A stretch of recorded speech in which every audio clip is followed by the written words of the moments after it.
Okay.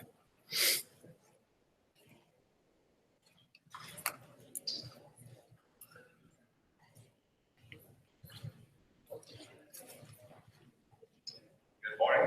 It's time for us to begin our Bible study hour here at Lexington. We welcome each other. Thanks for being here today. If you're visiting with us, you're very honored guest. Thank you very much. Our study this quarter is on the book of James, and we've just got into chapter 2. Prior to this beginning, I've asked Randy to close.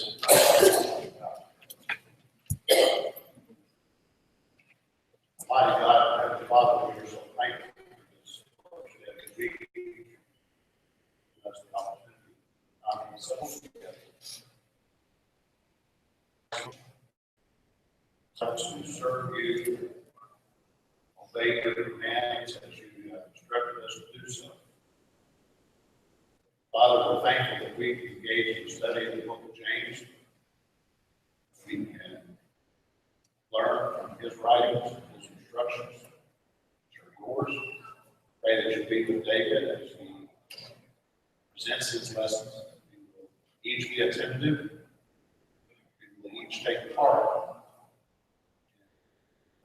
in our study this morning. Father, we want to continue to be mindful of those that are having issues with their health, particularly those that are shut in and are unable to be with us here this morning. Pray that you will comfort them, strengthen them, and be with those that are caring for them. They will soon be able to return and worship with this body. Father, be with those who have lost loved ones recently. In ways that only you can do that. After this service, pray that we will here on this earth. In Jesus' name we pray. Amen. When you look at the verse 13 verses of chapter 2,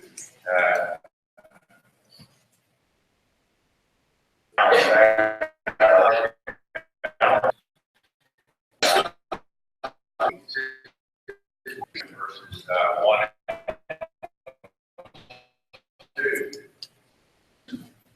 we're engaged in partiality or prejudice as it related to worship, and particularly those that had come into worship since it was an opening, public open worship, and would show favoritism or partiality to those that were appearing to be outwardly or well off,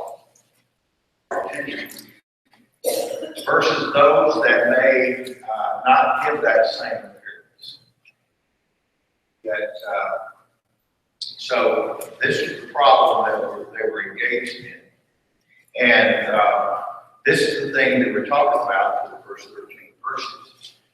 I think we can look and learn from the lessons of situations that the young Christians here are being coached by, with James' guidance.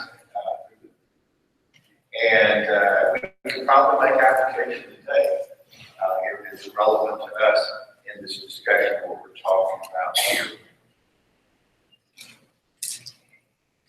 There's one thing, there's an editorial comment that I want to make as we begin, and that is last week it was brought to my attention that twice, at least twice, in the class I referred to James being written by Paul. And I have to say, for everybody that sit here and did not say a word, you were very talented. I told Connie that I was going to say that was the Mississippi version of the Bible, but I can't say it because I got some Mississippi people here that I'm very close to and we know what I'm talking about. But anyway, it's just testing you, and everybody passed because you grinned and kind of said, "Oh my goodness." Okay, all right. No, James wrote James, so we got that out of the way. We can move on to our discussion today. Let's look at. I guess it'd be better than that. Turn to verse 3. That's kind of where we stopped at. In verse 3, and ye have respect to him who weareth the gate clothing, saying to him, sit out here in a good place, say the poor stand out there and sit here under my footstool. So it was evident that when individuals came in, there was a differentiation between where they would have opportunity to worship. And when it said show respect, the situation here was for those people that had the parents of being wealthy, they gave law and they were impressed. And so they wanted to make sure that they remained happy. And so it said, sit thou here in a good place. And so they wanted to provide them the very best opportunity to be in a location within the worship area that could accommodate them and make them feel important, special. And they wanted to make sure they were treated fine. Now, where in the synagogue was the most favorite place to be in time of worship? According to history, most coveted place in the synagogue to the Jew, near the end of the building facing Jerusalem where the ark and which the sacred roll of the law was kept. That was by history where it was. And so those that gave the appearance being well off or that likelihood. And the latter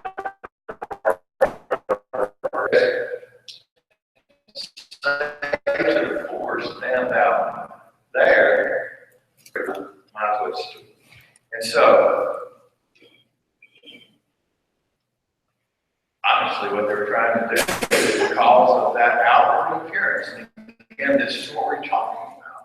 As we are all aware of, it's the superficial, external things we look at. And sometimes how we work with or not work with individuals or reach out to individuals in regard to encourage them and support them together. So in this case, the poor basically was just trying to get them out of the way. Find some place in regard to that. And they were told to stand, they were escorted. After the city, they were just told to stand. And most likely in the back of the assembly. Now, apparently the footstool under the stall where the people used to place their feet. So it wasn't a very noteworthy area or worthy area for them to be. But yet that was the day as these individuals came in to worship from the public. And they were in need and wanting to know the truth. Unfortunately, there was differentiation between individuals of how we treated certain people, or how they were treated in regard to that. Brother Roper, David Roper, in his book, Practical Christianity, which is his book on the book of James, said in relation to this verse, he said that cash is more important than character in the eyes of those that sit there and observe. It's Brother Roper's opinion, and based on the actions and how they do things.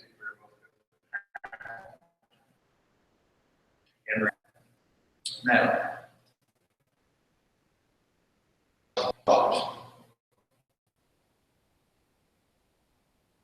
what causes it?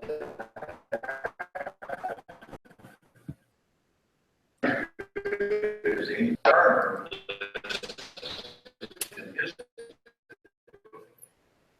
causes make us or have even them. Yes. Lift. And that says to lift yourself up and make you good. Okay. What else? Jealous. Okay, what else? Pride. So maybe, greed or something like that, a rich person comes in and you're thinking, well, they become part of our group here, they can benefit us.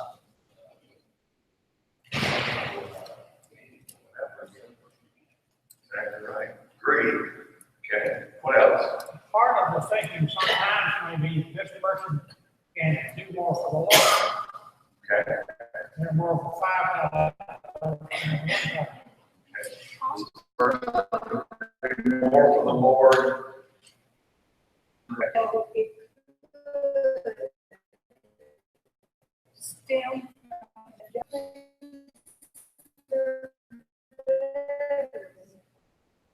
The person that does that, or his practice is better than the fool. I got more money than you. All of these things are exactly in line or cause prejudice to take place. Now, Brother Turner, in his book on page 6, relates to this thought process, and many of what we heard and others are here. Our background that we were raised in, standards of how we are to work and be close with individuals.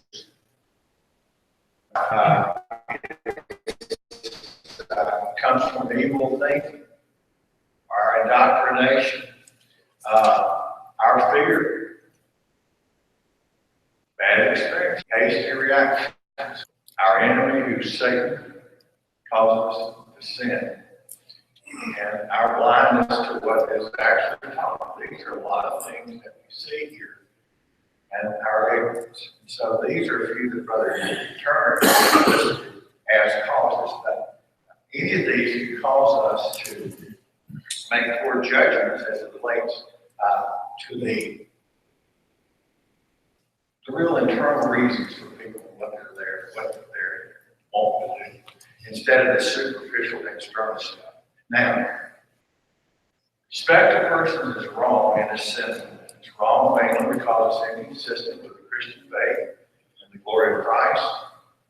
It's wrong because it stems from negative thinking. It's contrary to the scheme of redemption. God is a person created in God's image. We're created in God's image. But if we show prejudice, what have we done? Violates the law of love. It's withholding mercy. Causes one to be a hypocrite and a sin. And these young Christians were having a hard time getting things straightened out. They wanted to do what was right, but yet they were still wanting to go back to the ways of past, the way it has been. Now, if you look at it in your Bible, turn to, let's look at that fourth verse. Verse number 4. Verse 4, it says, are you not then partial in yourselves and are become judges of evil thoughts? Now, so, by this action, by what's being done, we want to feel like we're equal with everybody, everybody's equal. But in our action, we're making a distinction. We're all making a distinction between the two. Between that, the individual that gives appearance of wealth because of the gay clothing and everything else, and that of the individual that may demonstrate a poor person or things that don't have all the wealth that other individuals have in regards to that. Now, here's the interesting part here. What James says, that is say James. What James says is that they even have a battle among themselves because they think they're equal. They think they're true. But in reality, the action they're doing is not equal. It's not the same. And so they are showing favoritism. They're double-minded. And James 1:8 talks about a double-minded man is unstable in all his ways. Now, as a result of this action, what do they become? They become judges of evil thoughts. They look and make decisions on individuals that are walking into that service based on superficial external characteristics. And there was differentiation taking place at that time. Now, someone, if you wouldn't mind, 1 Samuel chapter 16, verse 7. Is somebody kind enough to read that?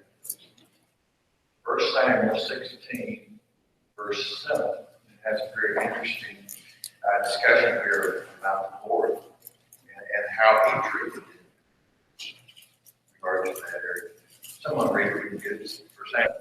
But the Lord said, do not look at your parents or your physical stature, because I have refused it. For the Lord does not see man sees, when man looks at the outward appearance. The Lord Outward appearance of the Lord looked at. They were not honest and they were not compassionate in the decisions they were making on those that were around them at that time. So they use caution here to make certain that they are. Verse 5. Hearken, my beloved brethren, hath not God chosen the poor of this world rich in faith, and heirs of the kingdom which he hath promised to them that love him?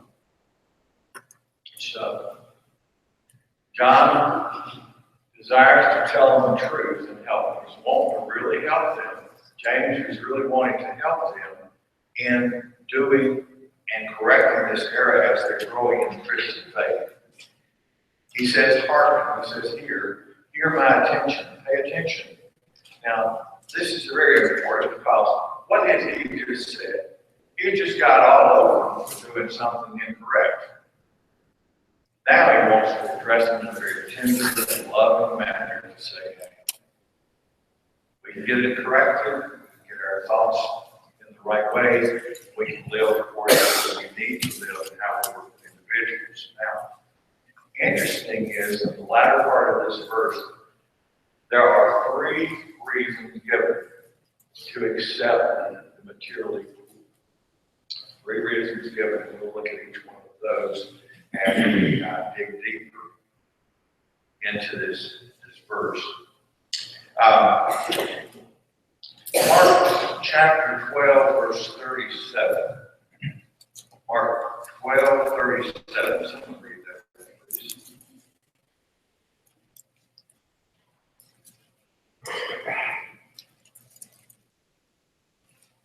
Therefore himself, Lord, and his seed and his son, being heard. All right. Now, first reason. Hath not God chosen the poor? Why would God choose the poor here? I'm sorry. What is it? Okay. Why God choose them? What about the rich? Are they willing to listen? No. What about the poor? They were open. They wanted to learn. They are more receptive. Not saying the rich didn't have a right to do the same thing. They're more within themselves and sold on that. But God had chosen the poor because the poor came to worship, came to do what was needed to be done, and to be obedient, and was more receptive.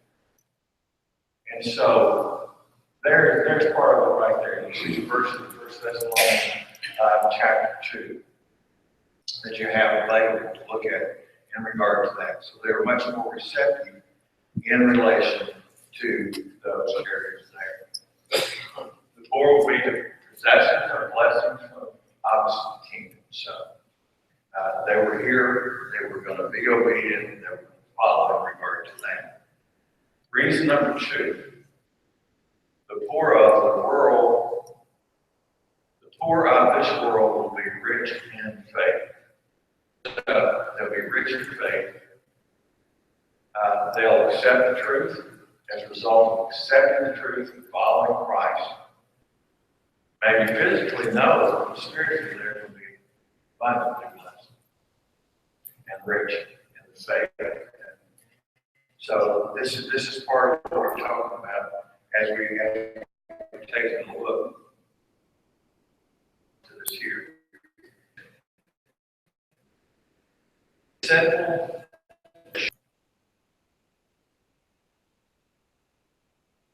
A lot of important men in the Bible who were a great example for us who were sinful, and I don't think they were. Too many of them were leaders, rich. That's right. It says there's many men in the Bible that were rich and very great leaders. And yes, Paul says in 1 Timothy 6, the love of money is the root of all evil, not money. right. Somebody can have a small amount of money and still get love. That's part of the problem. Somebody can be very rich, not be loved. Exactly right. Nothing wrong with being rich, but it's how you deal with it, how you handle it. And if making money is the sole reason for existence, then it's wrong. But there's nothing wrong with being rich. Which leads us to right here. It says to be rich. Nothing wrong with making money. The focus is the love of money. Why do we exist? There's a lot of scriptures you can see there. Take reference to, it's already been referenced there. Those who make money their God, one day will perish with it. Focus is there. Now, someone turn to 1 Timothy 6. 1 Timothy 6, verse 17 through 19. 1 Timothy 6, 17 through 19. Instruct those who are rich in this respect, in this present world, not to be conceited or to fix their hope on the uncertainty of riches, but on God, who richly supplies us with all things to enjoy. Instruct them to do good works, be generous and ready to share, storing up for themselves the treasure of a good foundation for the future, so that they may take hold of that which is life indeed. So trusting God, before to trust in God.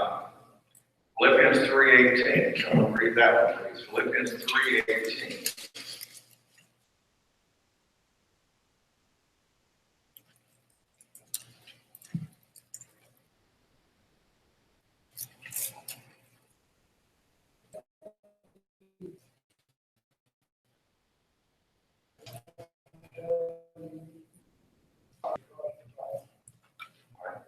Earthly things are the enemy of the cross.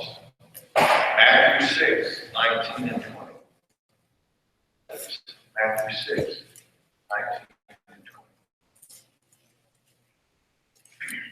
20.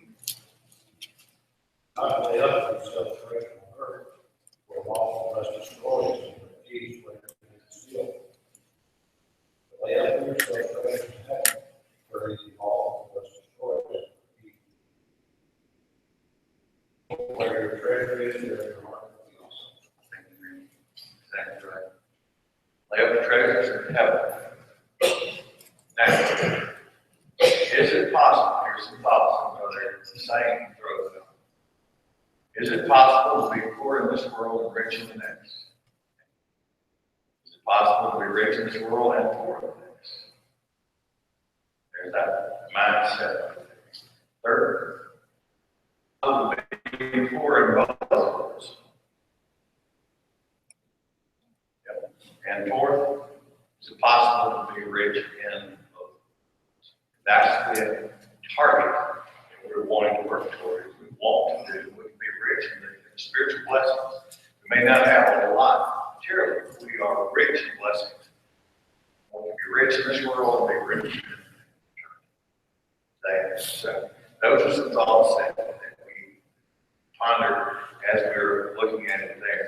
So the third reason, yes, Barbara. This is a theme that James did several times. Also, if you go back and read chapter 1, passages, this is kind of fast, verse 8, Yes. 9, I'm sorry.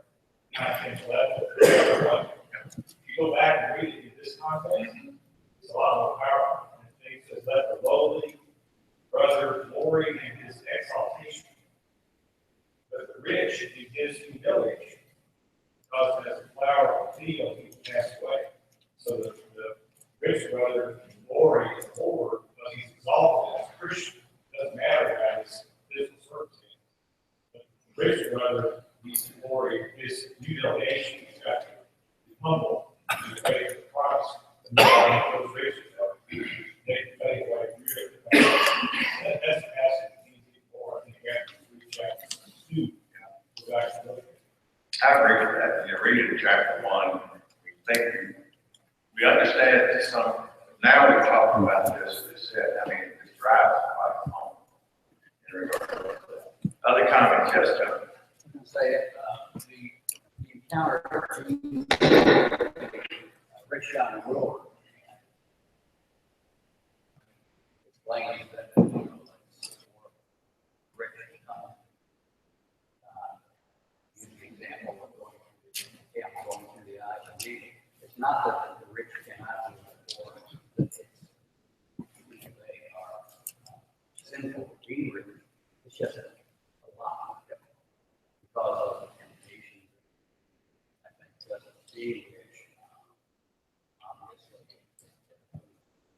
more or less, and the rich have so much else that they distract them, maybe, or just whatever reason. Or obstacles that will come and challenge in regard to that. Other comments? All right. Yes, I'm sorry, Jerry. Go ahead. I'll say this. Okay. There's a point there we don't emphasize very often. The dangers of riches are pointed out very emphatically in the Bible. You know, all talk about it. You want to be rich here and heaven as well. That's very true, but I'm not sure how how much the Bible points out should be our goal to be rich here. I understand the more resources you have, the more you can do. But one thing, on a foot will become, the more we look around at the people who are more or less as fluent as we are, the more we like them. It's going to want to do what God wants to do. I read an article recently. Started out with a woman who was talking about somebody that's written something about the effect if you're a Christian, you need to boycott the heart. She didn't agree with that. Talked about Paul in his discussion meeting with me. Some got into some guy talking about the Bible didn't condemn drinking, it just condemned drunkenness. And the whole point was missed. What I read, that Christians are not to be focused on themselves, be focused as much on the body. Being part of the body, doing what can there, and I said, it's my right to do this. Right, exactly. So focus on others and what we need to serve and do. Riches is not something we need to focus on. Absolutely. Okay. And you keep in mind is rich is everyone here is rich to some other people. We look at people rich on our side and say, well, we're the ones that have trouble, you know, going to the aisle and very other people out there. So it's not about how much you do there. Very good. Thank you so much. Point 3, reason 3, the heirs of the kingdom. They are the heirs of the kingdom because they have kept his commandments. And John 14:15 tells us this. And as they were promised, we'll have eternal life. In Mark 10:30. Somebody read Mark 10:30, please. Mark 10:30.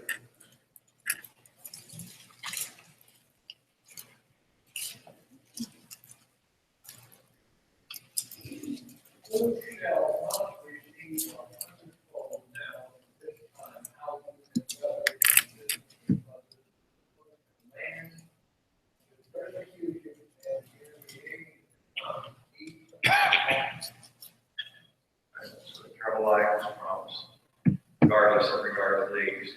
look up 1 John 2:25 as a reference as you'd like to, and on your own regards to that. This is available to all, but only the Lord's terms. And we need to love Him. We need to do it on a continuous basis as we continue to try to serve in regard to this area here. Verse 6. If you have despised the poor, do not rich men oppress you, draw you before the judgment seats. The rich have dishonored those that are rich and dishonored, degraded them, and shown disrespect toward the poor. In regard to that, they don't need to do that. So why in the world do we want to honor those that do that to the poor? And so we need to be careful. Turner says that they're treated shamefully. They insult them. As far as oppression and persecute, rich and persecute those that have appearance of being poor. And they put pressure on them and want to, put them down, you might say. They don't mind taking them to court. They don't mind seeing what else they can get out of them. And that's the wrong attitude to have in regard to those areas. Brother Sane says it's unbelievable that they want to honor those that treat them so harshly. What's wrong with this picture? How can we want to show favor, not favoritism? Why would we want to show difference? What's the difference? I like the word. So I whisper difference. That helped me out on that one. It's all of a sudden like, here we go. All right. Thank you. Now, verse 7. Do not say blaspheme that worthy name by which ye are called. Rich are those that have been showing partiality or shown partiality. Speak evil, to do it habitually, as to blaspheme, and they are against the Christian. And it's hypocritical to honor the slanderers.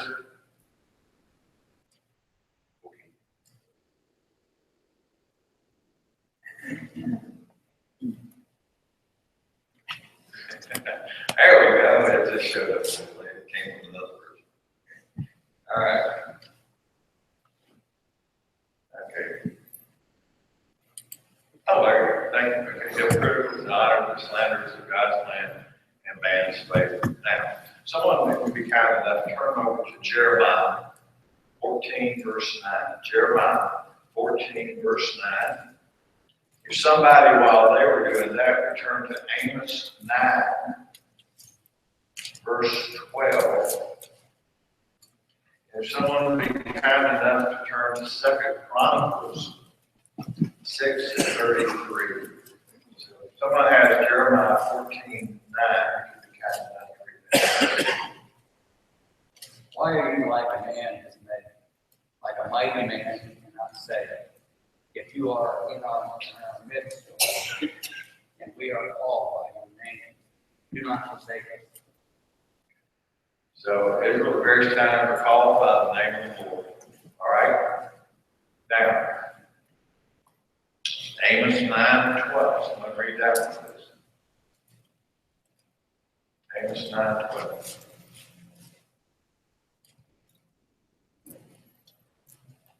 That they may possess the remnant of Eden. All Gentiles will be called by name, says the Lord. 2 Chronicles 6:33. 2 Chronicles 6:33.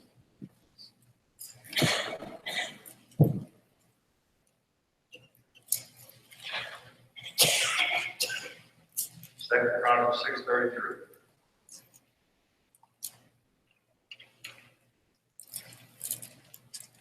Then hear from heaven, from your dwelling place, and do according to all for which the foreigner calls for you, in order that all the peoples of the earth may know your name, and fear you, as do your people Israel, Andy that they may know that this house, which I have built, is called by my name.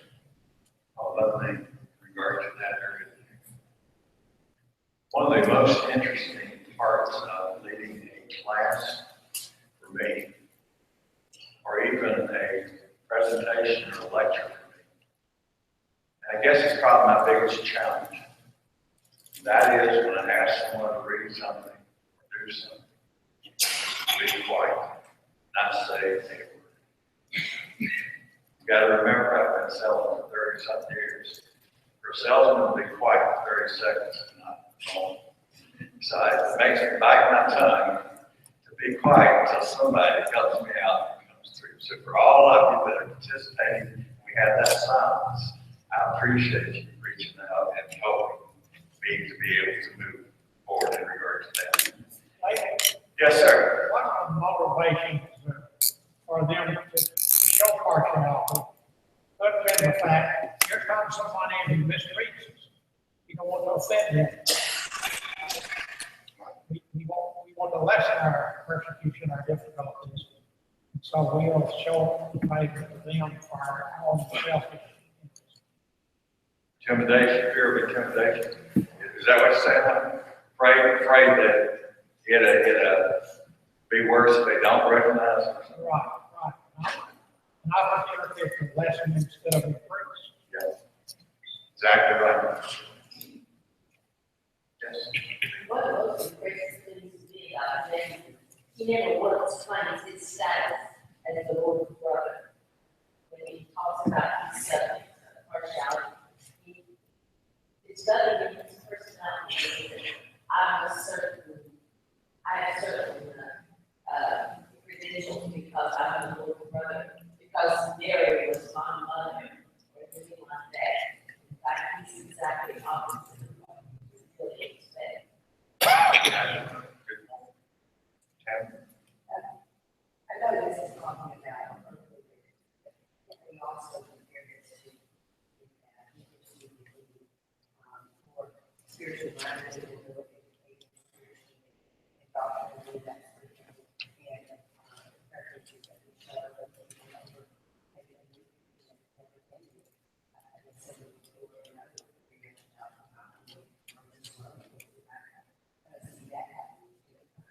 I agree with you on that. I think that's very well. There. Yes. May I ask a question? Sure. He is addressing how they treat the rich and how they treat the poor. Do we know what the economic scale of where these Jews would fall on the economic scale that he's talking to? It appears they must not be either rich or poor. The question is there, when you're talking for, is there an economic scale or something that really fall out or I really don't think there is. I think what we're talking about is, again, is the external appearances that they're not well off and they've had a hard life. And, you know, they come in quiet and so I don't think the level of economic status they're at or where they are, what they have, has as much to do with how the interpretation is of they look like they are poor, they've had a hard time, and oh, here comes someone that really, I think we'll focus on that topic. I really don't think it makes the difference on the financial economic side of it there. It shouldn't be, because that's not, but it may be the case sometimes. Other question or comment? Yes, sir. Yes. Question to the Yes, sir. To whom is James speaking when he's talking about these rich people blaspheming the name? Are these Christians or is he generalizing and saying all rich folk? That's the name of Christians or is just those particular people who come to serve? So the question is when we talk about blasphemy, is it all Christians or only those that? I want to know with those rich people, were they people he's speaking in general that do it, that blaspheme the name of Christians, or was it those particular people who came to serve who were blaspheming the name? My thinking would be is those that came to the service. There, it's not all rich people. What's I your just sense? had, were they the Christians? Yeah, yeah, I think all this out. yeah. Seems to be on the page, so to speak. At least it was leading somebody. Yes, John. I was just thinking, just to address that other comment on, the appearance of a poor person trying to gauge where they fall out on the economic scale. I think sometimes it's just our look at, or maybe misunderstanding. People can come in and poor looking clothes, very rich. I may be mistaken, but I've seen Bill Gates come to events, not wearing a suit or whatever, and they look, like he's not who he is. And I think that falls into just us making a snap judgment and misunderstanding somebody coming in the next part of it. Right.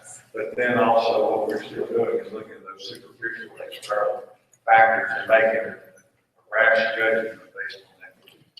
Yes. It's the letters addressed to Jews, the scattered tribes of Israel, and he refers to them as my brethren, so it's Christian from the Jewish nation. And is it not possible that he's talking about the assembly itself, those who are Christian? There's a differentiation made between those who are more prosperous than others. Okay. Each should be treated the same. Right. Do you hear that?